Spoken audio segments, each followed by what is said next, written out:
ఈ ఆశ్రమంతో దాదాపుగా 7 సంవత్సరాల నుంచి నాకు పరిచయము. ఇక్కడ గట్టుశేఖర్ గారు వారి భార్య చాలా శ్రమ తీసుకొని ఈ కార్యక్రమాన్ని నిర్వహిస్తున్నారు. అందరు దాతల సహాయంతో దినదినాభివృద్ధి అవుతుంది. ఇంకా దినదినాభివృద్ధి కావాలని ఆశిస్తున్నాను.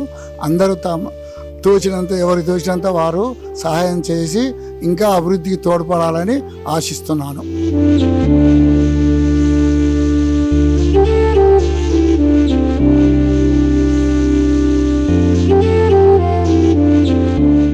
అమ్మా నాన్న అనాథాశ్రమంలోని అభాగ్యుల ఆకలి తీర్చేందుకు మానవతామూర్తుల అన్నదాతల సహాయాన్ని కోరుతున్నాము.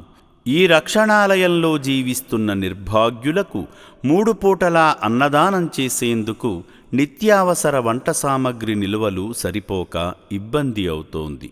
ఈ స్థితిలో ఆకలి తీర్చే మానవతామూర్తుల సాయం కోసం ఈ అభాగ్యులు ఆశగా చూస్తున్నారు. దయగల దాతలారా, వీళ్ళు మీ బిడ్డలే అనుకుని నిత్యావసర వంట సరుకులను అందిస్తే వాళ్ల ఆకలి తీరడం ద్వారా ఆ పుణ్యమంతా మీకే దక్కుతుంది.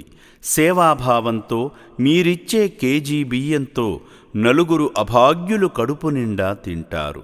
3 పూటల 1800 మంది ఆకలి తీర్చాలంటే ఎంత కష్టమో ఒక్కసారి ఆలోచించండి.